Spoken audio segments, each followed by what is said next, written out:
em plena selva. We're talking about a civilization discovered in the middle of a rainforest. Intrigantes remanescentes de uma civilização perdida que dominou um continente por mais de 1000 anos. They definitely had attributes of the supernatural. Eram os antigos maias, cujos reis enfeitaram as cidades com altas pirâmides, palácios luxuosos e bem cuidadas praças. Enfim, era um povo avançado. They were very resourceful in figuring out how to harness the energy, creating amazingly sophisticated works of art and engineering, and sustaining a civilization for 1,500 years. Depois de gerações de prosperidade e inovações, a velha civilização se extinguiu. Os centros fervilhantes transformaram-se em cidades fantasma que a natureza logo encobriu. Séculos depois, as respostas às perguntas que cercam esse povo notável e seus reis divinizados contam uma história de conquistas, engenhosidade e desastre.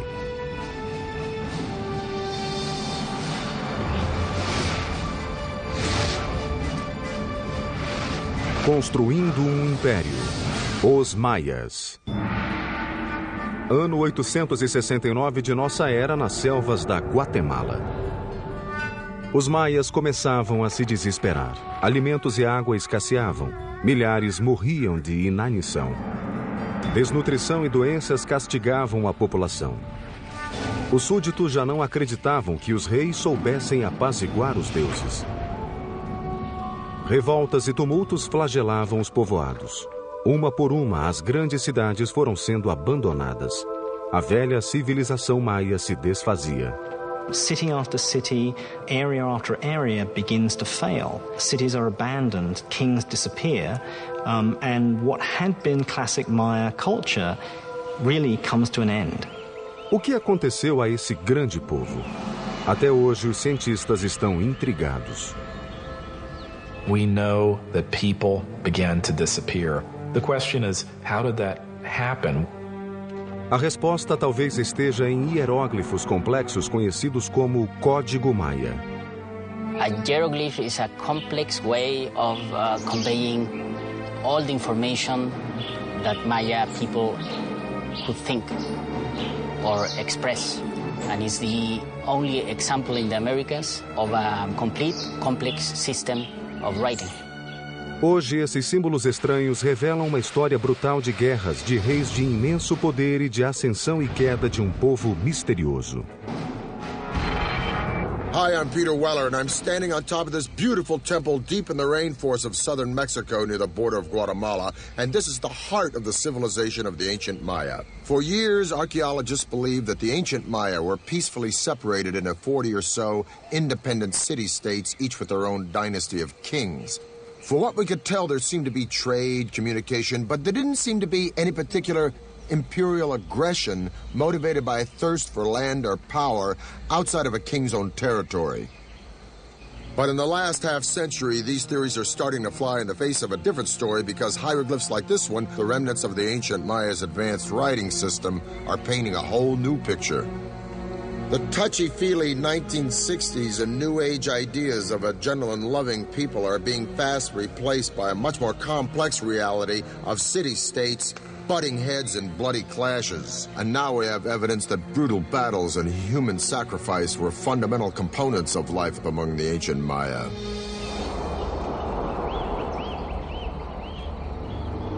Mas a evolução da civilização maia nessa rede intrincada de cidades-estados não aconteceu de repente. The Maya came into existence probably a couple of thousand years before Christ.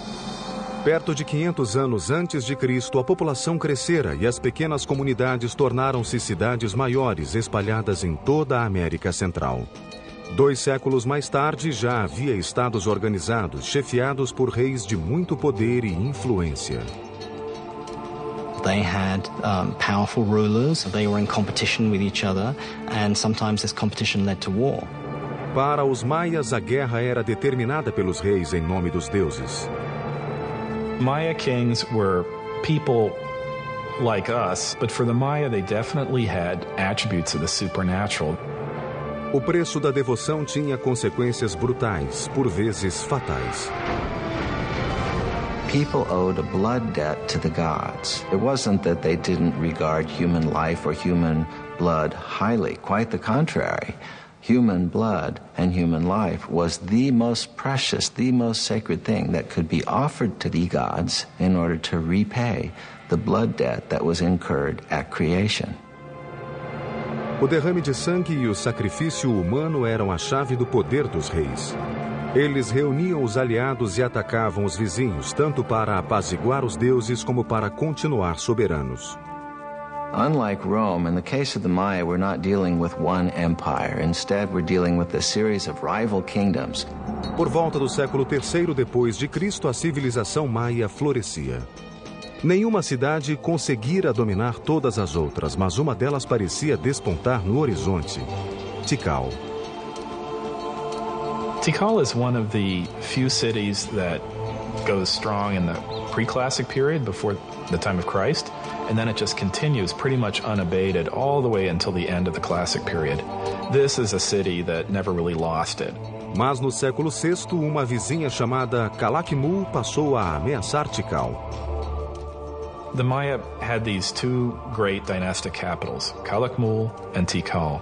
Those two cities essentially locked horns. It's really Calakmul that seems to engage in this action in which they engineer alliances all the way around Tikal, essentially boxing in their enemy.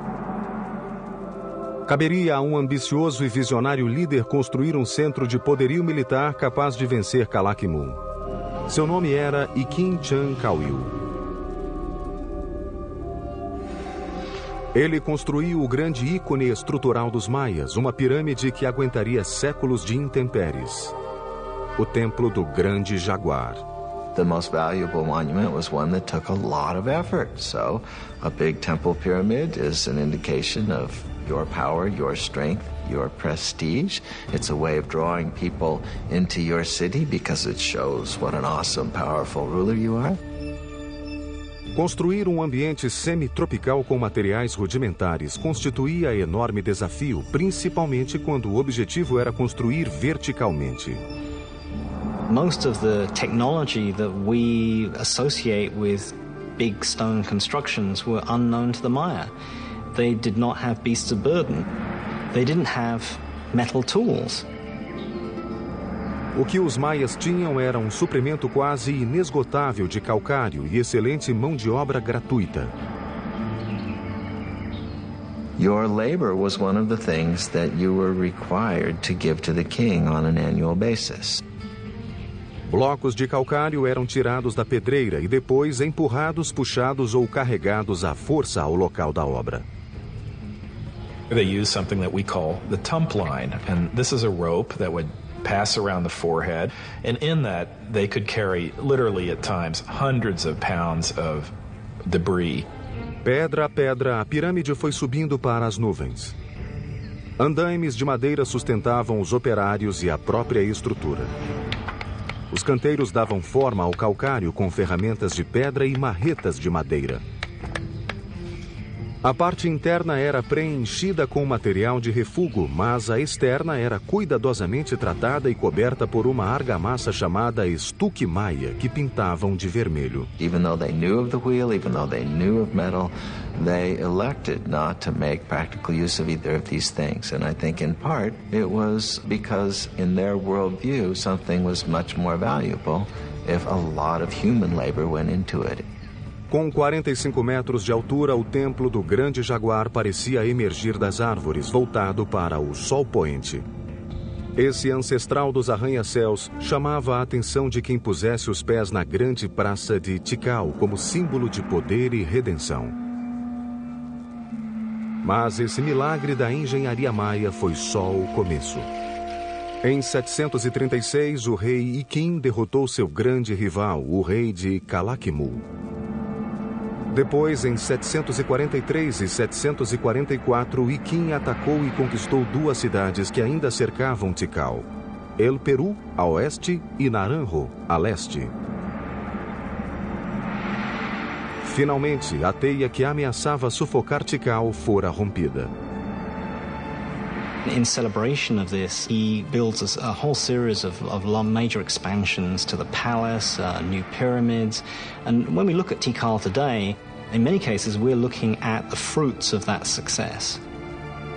Talvez ele tenha iniciado a construção da maior estrutura de Tikal, o Templo Quarto. Feito com 190 mil metros cúbicos de pedra, a enorme pirâmide alcançava 65 metros de altura, ou 22 andares, quase 2 vezes o monumento do Cristo Redentor no Rio. Alteava-se bem acima do denso tapete verde da floresta, oferecendo vista panorâmica da cidade. A discreta distância, outras cidades maias também tentavam alcançar as nuvens. Mas, naquele momento, tendo Iquim-Chancauil como rei, Tikal mantinha certa supremacia entre os maias. Mas não estava sozinha. Longe dali, a cerca de 400 quilômetros, outra dinastia desenvolvia a construção de uma grande acrópole. Nesse lugar, no século VII, surgiu um rei de grande visão que tornaria uma das cidades mais chuvosas da região em meca da arquitetura do Novo Mundo.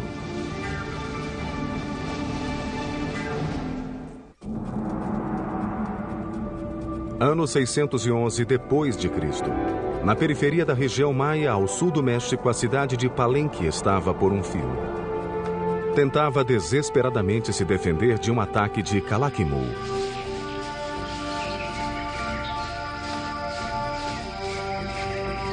Mas seu exército foi vencido e o rei morreu sem deixar herdeiros.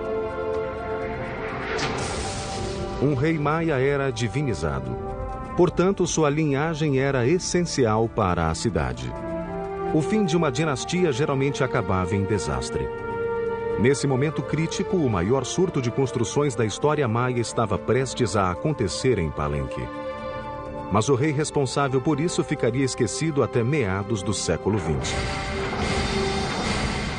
In 1949, some of the questions regarding the mysterious dynasty of Palenque are answered when archaeologist Alberto Rusluye is excavating this 75-foot-high temple, now called the Temple of the Inscriptions. Now, I'm in pretty good shape, but those guys had headdresses and big robes, obsidian, knives, and swords. I thought I'm in pretty good shape, for an old guy anyway. But I don't know how they did it. I don't know how Alberto Ruslier did it. But I still got a lot to go. And when he gets up into the sanctuary, he looks around and he notices on the floor a row of holes covered with stone stoppers, and he figures out that these holes were made for ropes in order to pull up the slab, just like I'm on a trapdoor. So he pulls up the slab, this one exactly, and he follows a steep staircase filled with dirt and debris. He's never seen a Maya pyramid like this before, so his men start digging and digging and digging into the unknown. The wet stairs are very slippery from the moisture and time and the rain from the forest, and he finally gets down to a plateau. And he notices that the whole pathway doubles back and then continues, and he finds hidden doors, secret passageways, signs that a lot of thought and calculation went into building this structure. Finally, after 3 years, after 3 long years, he gets to the bottom of this 80-foot stairway, and there he sees a small corridor. And in the corridor is a stone box, and in the box are 6 skeletons, the remains of souls who were sacrificed to protect the person for whom this temple was built. But he still doesn't know who that person was. And then he finally sees a huge door, a massive triangular stone. So his men and he open it, and then they go in. And behind this huge triangular door is a vaulted crypt about 30 feet long and 23 feet high. And inside the crypt is this massive sarcophagus carved from one piece of limestone. And on top of this sarcophagus is this magnificent lid with these expertly carved images of a king. Along this edge, by the way, which is covered with cinnabar, this red stuff, is poison to the touch to keep looters from coming in here and ruining it. And by the way, if the ancient Egyptians might have used this, we might have had more antiquities coming out of that country today. But along this edge is the image of a shield. And up in the sanctuary is another image of a shield. And the ancient Maya word for shield is Pakal. So Alberto Ruz had discovered the tomb of the most important Maya king, Pakal the Great. Pakal ascendeu ao trono em 615, na época mais crítica de Palenque. Sem herdeiro direto, os anciãos da cidade procuravam uma parenta da família real que morava afastada do reino, chamada Sakuk. A dama voltou a Palenque com um filho, Pakal. O futuro da cidade pareceu entrar em equilíbrio quando o jovem foi coroado pela própria mãe. Ele tinha apenas 12 anos. She sort of kept the throne warm for him for over 10 years while he was growing up. Ao atingir a maioridade, Pakal precisava divinizar-se para legitimar seu cargo. E declarou que a mãe era a encarnação do ventre da terra que criara humanos e deuses. Portanto, ele era filho de uma deusa, uma posição elevada que eliminou as dúvidas dos mais céticos. He was almost certainly a charismatic fellow. He had to have been. He had no power base. He had to do it almost on pure charisma and determination. As a Johnny-come-lately, as someone who needs to prove himself, he's going to be as splashy as possible. And so he constructs the most gaudy buildings imaginable. He is establishing all sorts of new architectural patterns. Para autenticar sua linhagem, Pakal construiu febrilmente a fim de revitalizar a combalida cidade. Uma das primeiras providências foi renovar e expandir o palácio, uma imponente estrutura situada no coração da Praça Central. Com 6.500 metros quadrados, o palácio tornou-se um labirinto de galerias, câmaras, escadas, pátios e túneis e foi concebido para transmitir majestade e grandiosidade. No começo, tal como acontecia nos demais templos maias, os arquitetos empregavam o arco de modilhão para suportar as altas estruturas. Now this was a pretty straightforward structure where a series of lines of stones of ever-decreasing height are laid on top of each other. So it forms really a kind of inverted V shape with a row of capstones along the top. Mas o arco de modilhão não era eficiente, pois limitava o espaço interior e barrava a luz, forçando os arquitetos a construir paredes mais largas que o espaço ocupado por ele. Espicaçados pelo rei, os engenheiros de Pakal procuraram solucionar o problema. What the Palenque designers succeeded in doing was lightening the weight. They produced sort of honeycomb structures on the top of these buildings. They could make their spans wider, airier, more light could come in. A inovação reduziu a tensão das paredes de apoio e criou um espaço mais convidativo do que o das estruturas tradicionais. Por anos, os engenheiros reais foram considerados os melhores do continente. Mas só no fim do reinado é que Pakal encomendou-lhes o edifício mais complexo e imaginativo da civilização maia, o Templo das Inscrições. The discovery of the Temple of the Inscriptions changed all our ideas about Maya pyramids. They weren't supposed to be mortuary shrines.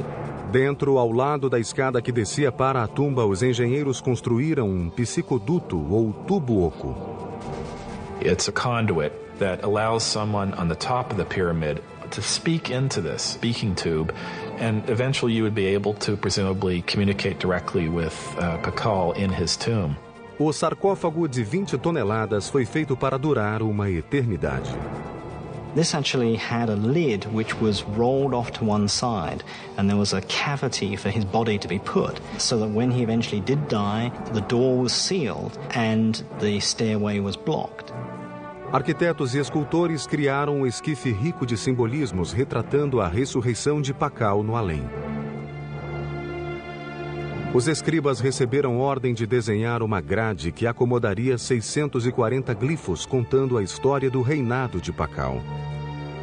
Many Maya pyramids don't leave much textual record on them. The opposite is the case in the temple, the inscriptions. Everything about it, from these huge tablets on the summit to the information inside, proclaims that this is the final resting place of the founder of one of the great Maya dynasties. Em 683, após reinar 68 anos, o menino de 12 anos que se tornou o maior governante maia morreu aos 80 anos. Foi pintado com um cinábrio vermelho e adornado com ricas joias. Uma máscara de jade foi colocada sobre seu rosto. O legado de Pakal, o Grande, seria difícil de igualar, mas seu filho aguardava na sombra havia quase 50 anos. Correndo contra o tempo, ele começou a construir uma série de edifícios desafiando as leis da física e da mãe natureza.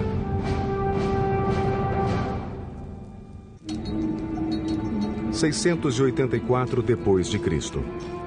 O poderoso rei Pakal havia enfeitado Palenque como nenhuma capital maia conhecida. Depois de 68 anos de reinado, seu corpo foi enterrado em uma tumba que rivalizava com as dos grandes faraós.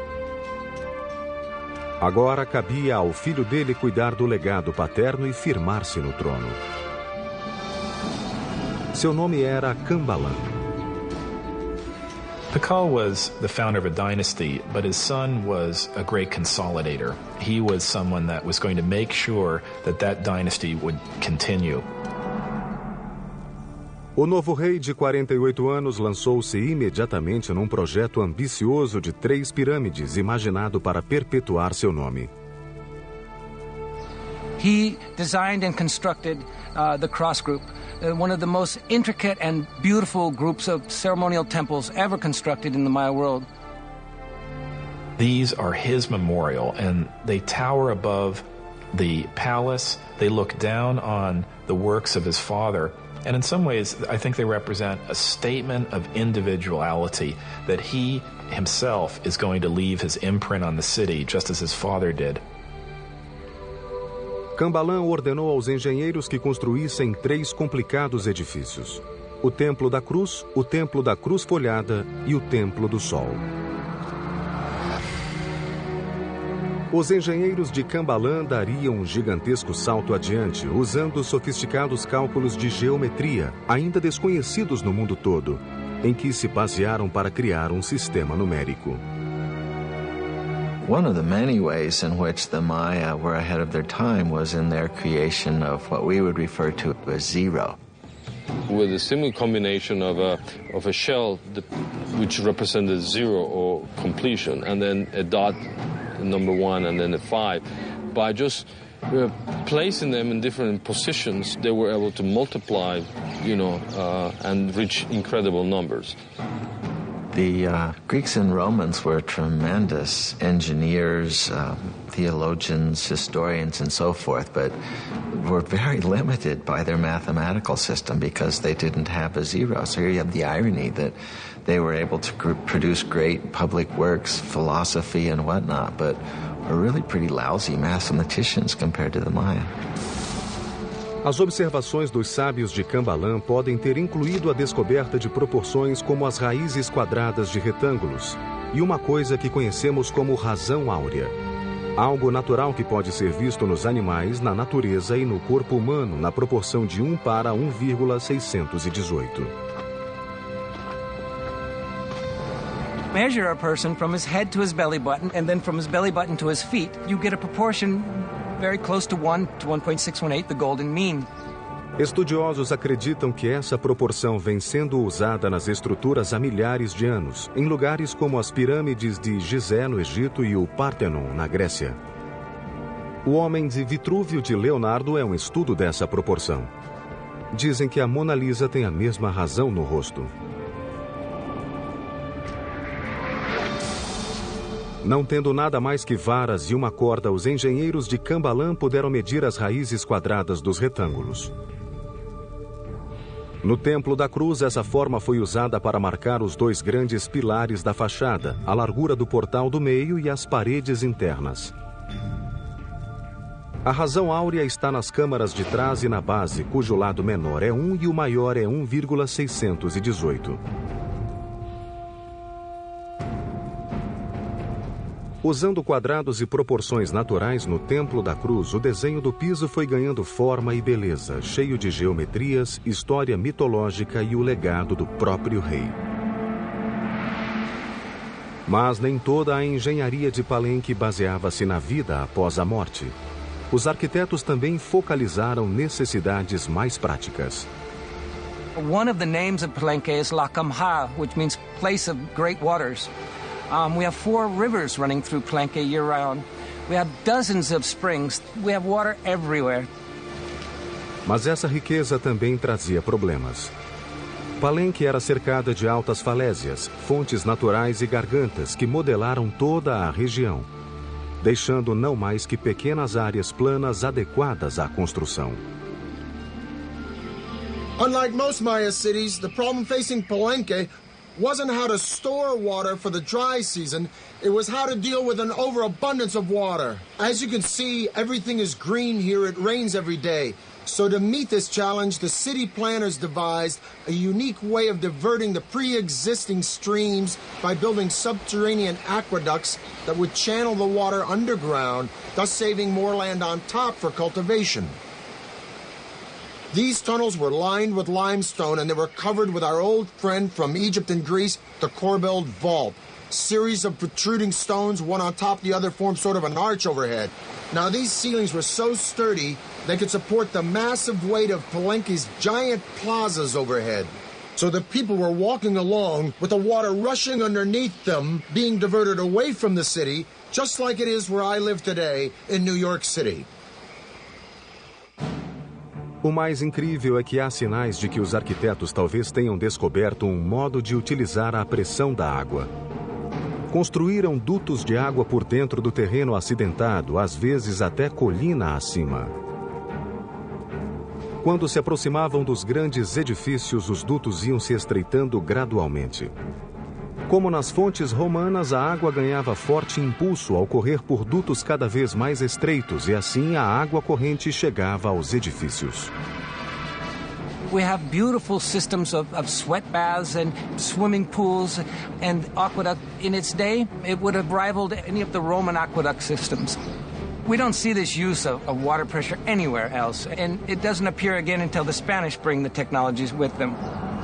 Juntos, Cambalan e Pacal governaram Palenque por quase 100 anos, levando a engenharia maia a um nível nunca atingido antes.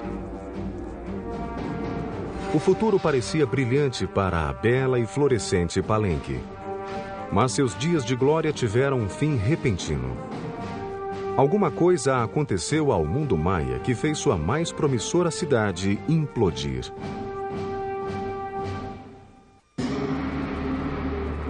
No século VIII, Palenque, Tikal e outros reinos maias expandiam-se por todo o continente. Altas pirâmides, vastas urbanizações e palácios suntuosos alardeavam a glória dos grandes reis.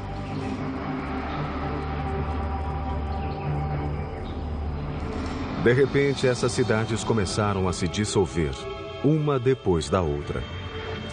Os escultores deixaram de criar monumentos para contar sua história e os reis pararam de encomendar construções. A civilização maia havia mergulhado na escuridão. It's not that the entire Maya lowlands is abandoned overnight. It's that, one kingdom falls here and another one 10 years later falls over here, then another one over here. The causes of the Maya collapse remains a great debate among scholars. We're really talking about a society that was pushing itself to the limits. There is no one single explanation for this implosion, but scholars seem to believe that environmental catastrophe led to a full-blown meltdown for the Maya civilization. The soil no longer produced crops, thus lack of food and polluted water produced malnutrition and disease. The Maya could no longer count on their kings to intercede with their gods because their great society was in a death spiral, and their kings, so long counted on for guidance and prosperity, were powerless to stop it. So sadly, but slowly and surely, the people voted with their feet, and the ancient Maya left their beautiful cities forever. Não há sinais de enterros em massa. Ninguém desapareceu. Aonde foram milhões de maias? If you wanted to go where it was happening, you moved north. Go north, young man. The cities that die in the south, and that's the only way to describe it, is they just go into oblivion, are never really replaced. But there are locations all around the Yucatan Peninsula where the cities not only thrive, but they begin to grow explosively. E ali surgiu uma sofisticada rede de estradas chamadas sacbes, ou vias brancas. The sacbes weren't just local transport. They were emblems of the great political power of two allied cities that had the wherewithal to create this magnificent royal procession way between their two kingdoms. Algumas delas chegavam a ter 100 quilômetros e eram uma maravilha da engenharia. They would place huge rocks on both sides of the causeway and then filling whatever was in between with cobbles and unfinished rocks and stones, and then they cover all this surface with stucco, nice plaster, and then upon it they create this smooth surface. Em Yucatán, as sacbes, naquele terreno acidentado, ofereciam um curso quase sempre perfeitamente reto. It's not easy to cut a line 60 miles that doesn't deviate even a degree. I would really like to know what instruments they use. We have no record of it. As estradas permitiram crescimento, comunicação e comércio no norte. Lá, os tristes sobreviventes das terras do sul esperavam encontrar uma segunda chance, especialmente numa cidade chamada Chichén Itzá. Chichén Itzá came to be the largest and most powerful city from about 800 to 1050 or so that had a real knack of being a big tent. So it was a very cosmopolitan place, and I'm sure it traded handsomely on that reputation. De seus edifícios mais interessantes era El Caracol, observatório astronômico. Os maias eram obcecados por estrelas e passaram séculos observando o céu em busca de respostas. The Maya probably had something called a gnomon, which is a series of two crossed bars, and by looking at the intersection of those two bars, they were able to focus on something. Com ferramentas rudimentares, os maias acompanhavam o movimento das estrelas e planetas, bem como a passagem do tempo. Like Stonehenge, this was a place where people could make solar and lunar observations. A escada da frente voltava-se 27 graus e meio para noroeste, destoando dos outros prédios, mas em perfeito alinhamento com Vênus em sua posição extrema ao norte. Alinhava-se ainda com corpos celestes e certas ocorrências, como o percurso de Vênus e os solstícios. Na torre mais alta, 3 aberturas existem até hoje. São pequenas, estreitas e irregularmente situadas, mas são perfeitas para observações astronômicas. In the Caracol, we can see in its orientations, in its peculiar displacements, in its odd alignment of buildings, a focus on what Venus was doing at the time. Venus is a kind of variable actor up there in the skies. Sometimes it moves in this direction, sometimes it moves in that direction. The Caracol seems to be about looking at Venus when it's come to the end of a certain kind of motion. Esse engenhoso observatório astronômico permitia aos maias elaborar calendários mais precisos que qualquer outro do mundo antigo. The Maya had 2 calendars, one ritual and then, the solar calendar that is very, very similar to what we use in the Western world. Os maias mediam o ano solar de 365 dias. As revoluções de Vênus e ocorrências de eclipses lunares também eram observadas. Em apenas 200 anos, os maias souberam se recuperar da catastrófica destruição das cidades do sul.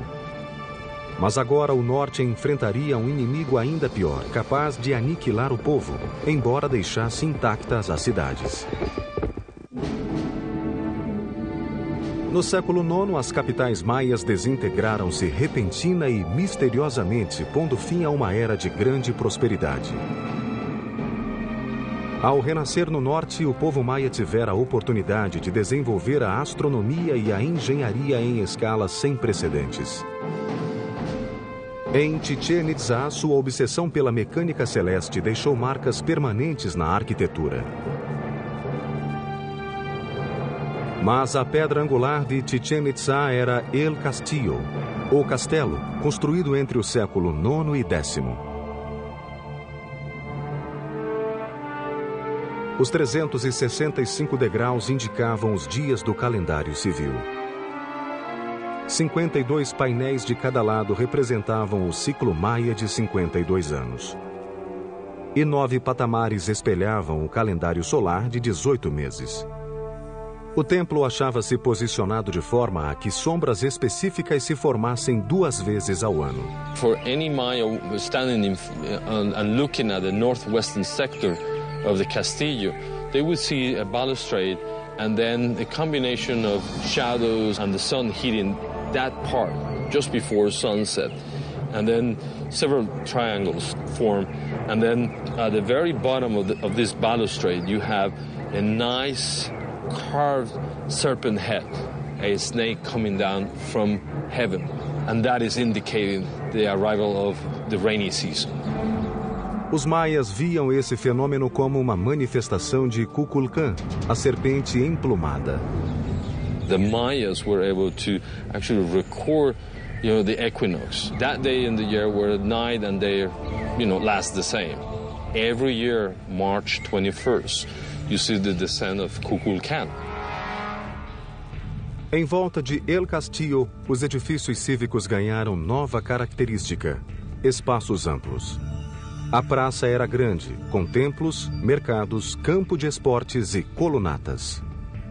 So the colony hall not only housed the feasting events, but maybe individuals were brought into the plaza. The general public was probably invited, depending on the occasions, to come to the plaza and witness the arrival of these, traders, the merchants. Semelhantes às gregas ou romanas, essas colunas cilíndricas eram um novo tipo de apoio estrutural, constituindo um grande avanço dos maias. The benefit of a column is that it allows you to create flat roofs. You're not investing all of your energy in creating stone buildings that are going to be containing corbel vaults, which may or may not collapse. As colunas eram simples, construídas com grandes cilindros empilhados e pedrisco entre um e outro. Um bloco quadrado era instalado no alto e, a seguir, lajes planas feitas de estuque e madeira cobriam tudo para formar grandes espaços interiores. It involves people more openly in the life of the building and of what's happening within it than would have been possible with Maya pyramids of the full classic period. Those pyramids are mostly about exclusivity. It's about showing a space, holding it up high, but allowing very, very few people to look into it. The open column structures are much more inviting. Mas essa calorosa atmosfera pouco durou. Depois de mais de 200 anos de domínio em Yucatán, Chichén Itzá conheceu destino semelhante ao de seus vizinhos do sul e se acabou misteriosamente. Quando os espanhóis chegaram às praias da península em 1517, todos os grandes centros cosmopolitas tinham sido abandonados. Apesar disso, os remanescentes do povo maia, que viviam em pequenas vilas ao longo da costa, corajosamente combateram os conquistadores. They proved difficult to conquer because rather than taking a king captive or an emperor, as they did with the Aztec, they had to conquer one village at a time. And once they moved on to the next village, there'd be one behind them that would then begin to rise in revolt. Os bravos guerreiros mataram conquistadores aos milhares, mas suas armas não contiveram inimigo pior: a doença.